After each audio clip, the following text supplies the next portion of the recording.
ఈ ప్రపంచంలో ఎన్నో వింతలు విశేషాలు. ఒక్కో ప్రాంతానికి ఒక్కో వింత ఆచారాలు. కొన్ని ఆచారాలు అస్సలు నమ్మలేనివిగా ఉంటాయి. వీటితో పాటు వింత వింత వేడుకలు జరుగుతాయి. ఆ వేడుకల్లో భాగంగా ఆచరించే కొన్ని పద్ధతులు మిమ్మల్ని ముక్కున వేలేసుకునేలా చేస్తాయి. ఈ కాలంలో ఇలాంటి పద్ధతులు కూడా ఉన్నాయా అని అనిపిస్తుంది ఆ వింత ఆచారాలను చూస్తే లేదా వింటే. ఇలాంటి వింత ఆచారాలు, పద్ధతులు ప్రపంచంలో ఎక్కడో మారుమూల ప్రాంతాలలో ఉంటాయనుకోవడం కూడా పొరపాటే. ప్రపంచంలో ఉన్న వింత ఆచార పద్ధతులు పక్కన పెడితే మన భారతదేశంలో ఇప్పటికీ కొన్ని వింత ఆచారాలు అమలు చేయబడుతున్నాయి. ఇలాంటి వింత ఆచారాలలో ఇప్పుడు నేను చెప్పబోయేది కూడా ఒకటి. ఈ ఆచారంలో ఆడవాళ్ళు ఒంటి మీద 5 రోజుల పాటు దుస్తులు లేకుండా నగ్నంగా ఉంటారు. ఇది వినడానికి చాలా విచిత్రంగా అనిపిస్తోంది. ఈ ఆచారాలను బయటి వాళ్ళు చూస్తే షాక్ అవుతారు. బట్ ఈ ఆచారాన్ని ఆచరించే వాళ్ళు మాత్రం దీనిని ఒక దైవికమైన వేడుకగా భావిస్తారు. ఆ ప్రాంతం వాళ్ళు జరుపుకునే ఈ వేడుక వినోదం కోసం అని అనుకోకండి. వీటి వెనుక అనేక చారిత్రక కథలు, ప్రజల నమ్మకాలు ఉన్నాయి. మరి ఆ ప్రాంతం ఎక్కడుందో, అక్కడి ఆడవాళ్ళు 5 రోజులు నగ్నంగా ఉండి జరుపుకునే ఆ వేడుకేంటో, దాని వెనుకున్న చరిత్రేంటో ఇప్పుడు ఈ వీడియోలో తెలుసుకుందాం. హిమాచల్ ప్రదేశ్ రాష్ట్రంలోని కుల్లు జిల్లాలో పిని అనే గ్రామంలో ఈ వింత ఆచారం ఇప్పటికీ ఉంది. ఈ పిని గ్రామం సముద్ర మట్టానికి 1950 మీటర్ల ఎత్తులో ఉన్న కుల్లు మరియు మనాలి హిమాచల్ ప్రదేశ్లోని అత్యంత ప్రసిద్ధ పర్యాటక ప్రదేశాలలో ఒకటి. ప్రపంచం నలుమూలల నుంచి ఇక్కడికి చాలామంది పర్యాటకులు వస్తారు. బట్ చాలామందికి కుల్లులోని ఈ గ్రామం గురించి తెలియదు. ఇక్కడి వింత ఆచారాలు మరియు వేడుకలు కూడా బయటి ప్రపంచానికి పెద్దగా తెలియవు. కుల్లు జిల్లా బియాస్ నది ఒడ్డున కుల్లు లోయలో ఉంది. ఇది అనేక దేవాలయాలు మరియు అడవులకు ప్రసిద్ధి చెందింది. ఈ లోయ పీర్ పంజల్ మరియు హిమాలయ శ్రేణుల మధ్య కనిపిస్తోంది. ఈ కుల్లు అనే పేరు మనాలితో ముడిపడి ఉంటుంది. ఇవి 2 జంట నగరాలుగా ప్రాచుర్యం పొందాయి. పర్యాటకం అనేది ఈ 2 నగరాల చుట్టూ కేంద్రీకృతమై ఉంటుంది.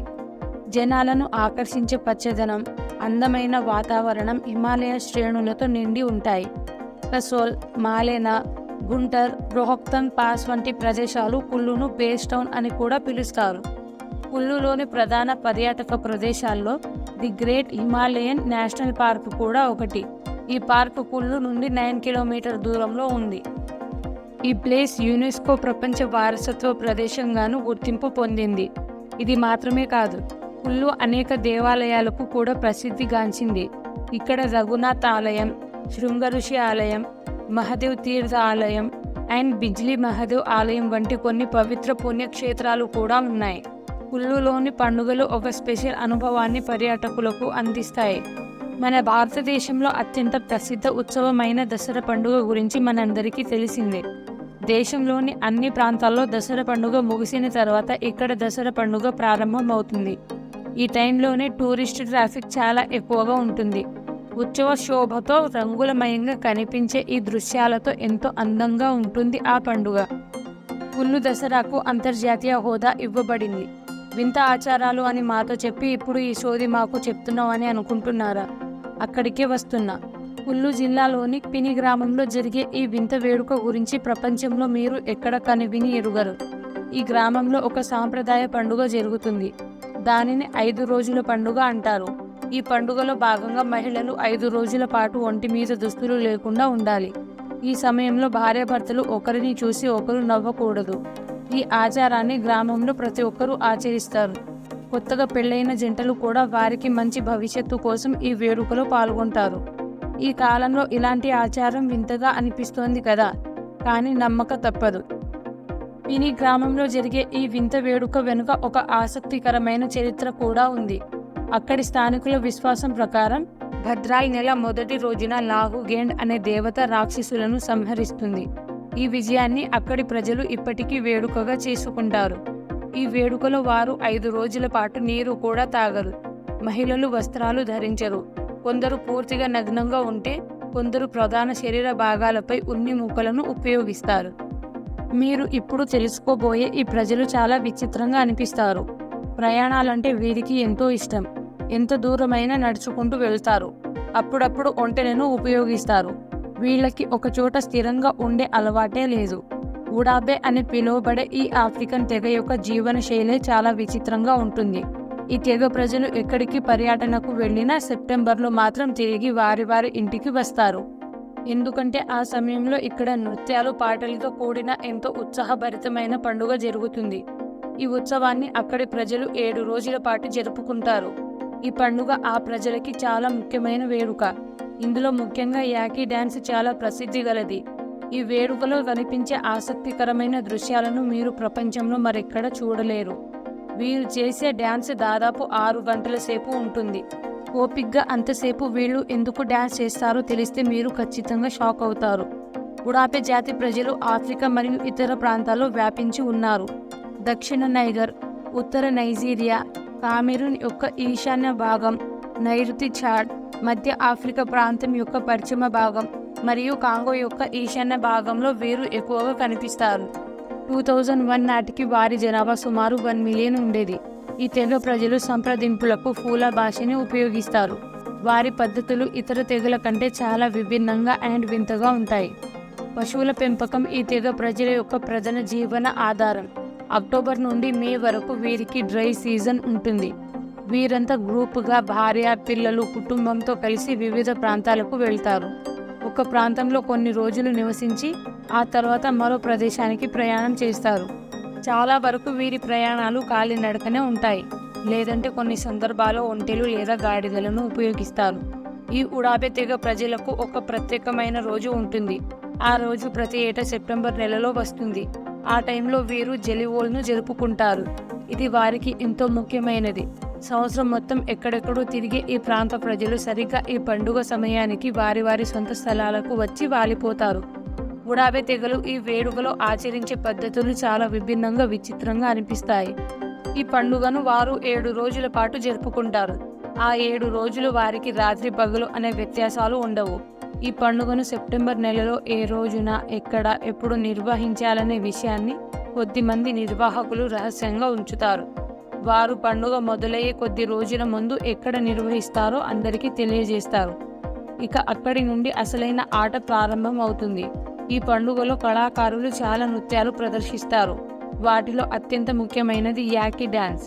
ఈ డ్యాన్స్ని చూసేందుకు చాలామంది ఆసక్తి చూపిస్తారు. జెరివోల్ పండుగలో ఈ డ్యాన్స్ చాలా స్పెషల్. ఈ డ్యాన్స్ని పురుషులు చేయడం ఇంకా స్పెషల్. వారు వారి వారి శక్తి సామర్థ్యాలను చూపించడానికి ఈ డ్యాన్స్ చేస్తారు. మహిళలను మెప్పించడమే వారి లక్ష్యం. ఇందులో 3 మహిళలు న్యాయ నిర్ణేతలుగా ఉంటారు. వారే ఉత్తమ ప్రదర్శనకారులను ఎంపిక చేస్తారు. యాకీ డ్యాన్స్ కోసం పురుషులు తయారయ్యే పద్ధతి చాలా డిఫరెంట్గా ఉంటుంది. వారు కేవలం మేకప్ కోసం చాలా టైం తీసుకుంటారు. పురుషులు దాదాపు 6 గంటల పాటు నిరాటకంగా డ్యాన్స్ చేస్తారు. ఈ డ్యాన్స్తో వారు వారికి నచ్చిన పార్ట్నర్ని మెప్పించడమే గోల్గా పెట్టుకుంటారు. వారి మేకప్లో భాగంగా వారు ఎర్రమట్టిని ముఖానికి పూసుకొని, నల్లని కాటుకను కళ్లకు పెట్టుకొని, పెదాలకు లిప్స్టిక్ వేసుకొని, జుట్టుపై ఉష్ట్రపక్షి ఈకలను ధరిస్తారు. ఈ డ్యాన్స్ చేసేవారు ఆ పండుగను పురాణాల్లో నిర్వహించే ఓ స్వయంవరంగానే భావిస్తారు. మహిళలు పురుషుల అందానికి, నృత్యం చేసే విధానానికి ముగ్ధులై నచ్చిన వ్యక్తిని ఇష్టపడి తమ సొంతం చేసుకుంటారు. వీరిలో ఇదివరకే పెళ్ళైన మహిళలు కూడా ఉంటారు. అలాంటి వారు తమ భర్తలను విడిచిపెట్టి నృత్యం ద్వారా నచ్చిన వ్యక్తితో వెళ్ళిపోతారు. నృత్యం చేసే పురుషుడి వద్దకు వారిని ఇష్టపడిన స్త్రీ వచ్చినప్పుడు అతడు ఆమె భుజాన్ని తాకుతాడు. అప్పటి నుండి ఆమె అతడి సొంతం అవుతుంది. ఇది అక్కడి పద్ధతి. ఇక్కడి మహిళలు ఆచరిస్తున్న విధానంను ఒక తీయటి ప్రతీకారంగా భావిస్తారు. ఎందుకంటే వారు ఎన్నో బాధలు అనుభవించారు. ప్రతి కుటుంబంలోని మహిళలు చేదు అనుభవాలను ఎదుర్కొన్న వారే. ఎక్కడ చూసినా మగవాళ్ల ఆధిపత్యమే. మహిళలకు ఎలాంటి హక్కులు ఉండవు. అక్కడ మగవారు ఆడవాళ్లని వారి లైంగిక కోరికలను తీర్చడానికి, పిల్లల్ని కనడానికి మాత్రమే ఉపయోగించేవారు. ఈ కెన్యా మహిళలు బ్రిటిష్ సైనికులచే ఎన్నో లైంగిక వేధింపులకు గురయ్యారు. ఈ వేధింపులకు గురైన మహిళలను తర్వాత వాళ్ల భర్తలు విడిచిపెట్టేవారు. అలా చాలామంది మహిళలు ఇళ్లని వదిలి వీధిన పడేవారు. ఈ మహిళలు ఉత్తర కెన్యాలోని సంబూరు వర్గానికి చెందినవారు. భర్తల వద్ద కూడా రక్షణ లేక ఎన్నో బాధలకు గురైన వారంతా కలిసి ఒక కొత్త ప్రపంచాన్ని నిర్మించుకున్నారు. దాని పేరే ఉమోజా గ్రామం. ముఖ్యమైన విషయం ఏమిటంటే ఆ గ్రామంలోకి పురుషులు నివసించేందుకు అనుమతి లేదు. కానీ ఆ మహిళలకు పుట్టిన పిల్లలు మాత్రం ఒక వయసు వచ్చే వరకు ఇక్కడ ఉండవచ్చు. అదేంటి, మగవాళ్ళు లేకుండా అక్కడి ఆడవాళ్లు ఎలా ప్రెగ్నెంట్ అవుతున్నారు అని ఆశ్చర్యపోతున్నారా? అక్కడి ఆడవాళ్ళు ఎలా ప్రెగ్నెంట్ అవుతున్నారు, అక్కడి విశేషాలు ఏంటో ఇప్పుడు తెలుసుకుందాం. సంబూరు వర్గానికి చెందిన మహిళల హింసకు ఒక సుదీర్ఘ చరిత్ర ఉంది. ఈ మహిళలు ఎన్నో హింసలను ఎదుర్కొన్నారు. ఆ గ్రామాల్లో మగాళ్ల ఆధిపత్యం స్పష్టంగా కనిపించేది. భూమి సంపాదించడానికి, ఇతర ముఖ్యమైన వస్తువులను సమకూర్చుకోవడానికి అక్కడి మహిళలకు ఎలాంటి హక్కు లేదు. వాళ్ళ భర్తలు వారిని సంతానోత్పత్తి చేసే యంత్రాలుగా మాత్రమే భావించేవారు. 1990ల ప్రారంభంలో ఈ ప్రాంత మహిళలు బ్రిటిష్ సైనికుల చేతిలో దారుణమైన లైంగిక వేధింపులకు గురయ్యారు. కింద మహిళలకు సంబంధించి 600కు పైగా అత్యాచారం కేసులు నమోదయ్యాయి. దీంతో వాళ్ళ భర్తలు వారిని మరింత హింసకు గురి చేయడం, ఇళ్ల నుండి బయటకు పంపడంతో మహిళలు అనేక ఇబ్బందులు ఎదుర్కొన్నారు. అలా హింసకు గురైన మహిళలంతా కలిసి ఒక కొత్త ప్రపంచాన్ని స్థాపించుకున్నారు. మహిళల కోసం మహిళలే నిర్మించుకున్న ప్రత్యేక గ్రామం అది. దాని పేరే ఉమోజా. మహిళలంతా ఇళ్ల నుండి గెంటివేయబడుతూ అవమానాలను ఎదుర్కొన్నప్పుడు రేబేకా అనే మహిళకు వచ్చిన ఆలోచన అది. ఆమె నాయకత్వంలో ఎన్నో హింసలను ఎదుర్కొన్న మహిళలంతా కలిసి ఎన్నో విప్లవాలను తీసుకువచ్చారు. పురుషులు ఆక్రమించిన అనేక భూములను తిరిగి దక్కించుకున్నారు. తమకంటూ ఒక గ్రామాన్ని నిర్మించుకున్నారు. వ్యవసాయం ద్వారా కూరగాయలను ఉత్పత్తి చేయడం, వివిధ రకాల ఆభరణాల తయారీ, వాటిని అమ్మడం ద్వారా జీవనోపాధిని సృష్టించుకున్నారు. ఉమోజా కెన్యాలో ఒక గ్రామం. 1990లో స్థాపించబడిన ఈ గ్రామం రాజధాని అయిన నైరోబీ నుండి 380 కిలోమీటర్ల దూరంలో ఉన్న సంబూరు కౌంటీలోని ఆర్చర్స్ పోస్ట్ పట్టణానికి సమీపంలో ఉంది. ఎవరు కన్ను వేయని ప్రాంతంలో వారు చిన్న గుడిసెలు నిర్మించుకున్నారు. ఆ గుడిసెలను మట్టి మరియు పేడతో నిర్మించారు. గుడిసెల చుట్టూ ముళ్ళ కంచెలు కూడా ఉంటాయి. ఎందుకంటే బయట వారి వల్ల ఏర్పడే ప్రమాదాల నుండి రక్షించుకోవడానికి కంచెలు ఏర్పాటు చేసుకున్నారు. సంబూరు మహిళలు పేదరికం, అణచివేత నుండి బయటపడ్డారు. ఇళ్ల నుండి గెంటివేయబడ్డ మహిళలకు, అనాథలకు, అత్యాచారాలకు గురైన వారికి, భర్తలేని ఒంటరి మహిళలకు ఈ గ్రామంలో స్థానం కల్పించబడుతుంది. ఈ గ్రామంలో పురుషులకు నివసించడానికి అనుమతి లేదు, కానీ రాకపోకలకు మాత్రం అనుమతి ఉంటుంది. బట్ కొందరికి మాత్రం ఉండడానికి అనుమతి ఉంది. అది కూడా ఆ గ్రామంలో జన్మించిన మగ పిల్లలు మాత్రమే. వాళ్ళకి 18 ఏళ్ల వయసు వచ్చే వరకు గ్రామంలో ఉండవచ్చు. తర్వాత గ్రామం వదిలి వెళ్లాల్సి ఉంటుంది. 2005లో ఉమోజాలో 30 మంది మహిళలు, 50 మంది పిల్లలు ఉండేవారు. ప్రస్తుతం 50 వరకు మహిళలు, 200కు పైగా పిల్లలు నివసిస్తున్నారు. ఉమోజాలో మహిళల ప్రధాన జీవనోపాధి హస్తకళ అమ్మకం. మీరు మరెక్కడ చూడని విభిన్నమైన హస్తకళ వస్తువులను తయారు చేస్తారు. విదేశాల నుండి వచ్చే ప్రజలు ఇక్కడి నుండి వస్తువులను కొనుగోలు చేస్తారు కూడా. ఇది వారి ప్రధాన ఆదాయ వనరు. వీళ్ళు బీరు కూడా తయారు చేస్తారు. అలాగే ఆన్లైన్లో వీరు తయారు చేసిన పదార్థాలు, వస్తువులను కొనే అవకాశం కూడా ఉంది. ఈ గ్రామంలో నివసించే మహిళలంతా వారి ఆదాయంలో 10% పన్ను చెల్లించాల్సి ఉంటుంది. ఆ పన్నుతో గ్రామంలో ఉండే పిల్లల కోసం, వారి విద్య కోసం ఉపయోగిస్తారు. ప్రపంచంలో మనకు తెలియని వింతలు, విశేషాలు ఎన్నో ఉన్నాయి. అసలు ప్రపంచం దాకా ఎందుకో మన ఇండియాలోనే ఉన్న వింత విశేషాల గురించి ఎవ్వరికీ పూర్తిగా తెలియదు. ఇలాంటి వింతలు, విశేషాలు తెలుసుకోవాలనే ఆతృత మీకు ఉంటే ఈ కథని కూడా మీరు తెలుసుకోవాల్సిందే. కొన్ని ప్రాంతాల్లో ఎవరైనా తప్పు చేస్తే వారిని ఊరి నుండి వెలివేసే పద్ధతి గురించి మీరు విని ఉండవచ్చు, లేదా చూసి ఉండవచ్చు కూడా. పురాణాల్లో అలాంటి వారిని రాజ్య బహిష్కరణ కూడా చేసేవారు. బట్ ప్రపంచాన్ని వెలివేసిన మనుషుల గురించి ఎప్పుడైనా మీరు విన్నారా? ప్రపంచాన్ని మనుషులు ఎలా వెలివేస్తారు? కామెడీ కాకపోతే ఆయన ప్రపంచాన్ని వెలివేసి ఎలా జీవిస్తారు అనే సందేహం మీకు రావచ్చు. బట్ మీరు విన్నది నిజం. ప్రపంచాన్ని వెలివేసిన మనుషులు ఇప్పటికీ ఉన్నారు. వారు దాదాపు 60,000 సంవత్సరాలుగా ప్రపంచానికి దూరంగా బ్రతుకుతున్నారు. ఇంకో షాకింగ్ విషయం ఏమిటంటే వీరు నివసించేది భారతదేశంలోనే. ఈ తెగ ప్రజలు మనుషుల్ని హత్య చేసిన ప్రభుత్వం ఏం చేయలేదు. షాక్ అయ్యారా?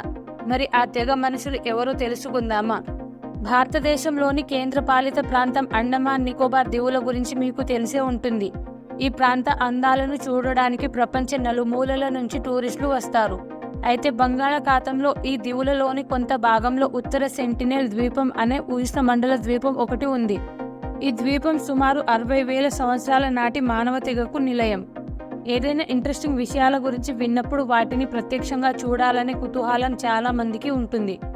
అలా ఈ తెగ గురించి తెలుసుకొని వారిని కలిసేందుకు ప్రపంచ దేశాల ప్రజలు చేసిన ప్రయత్నాలు విఫలమయ్యాయి. 1967లో మానవ శాస్త్రజ్ఞుడు టిఎన్ పండిత్తో కలిసి భారత ప్రభుత్వం సెంటినేలీస్ ద్వీప ప్రజలతో సంబంధాన్ని పెంచుకునేందుకు ప్రయత్నించింది. వారు ఈ తెగకు కొన్ని బహుమతులను వదిలి స్నేహం కోసం ఎదురు చూస్తున్నట్లు సూచనలు చేసేవారు. కానీ అక్కడి గిరిజన తెగ ప్రజలు మాత్రం ప్రభుత్వ ప్రతినిధులపై తిరగబడి మల విసర్జన భంగిమలో కూర్చునేవారు. అంటే ఇది ఇండైరెక్ట్గా అవమానించడానికి ఒక సింబల్. మళ్ళీ 1970లో పండిత్ బృందం మరోసారి సెంటినెలీస్ను సంప్రదించే ప్రయత్నం చేసింది.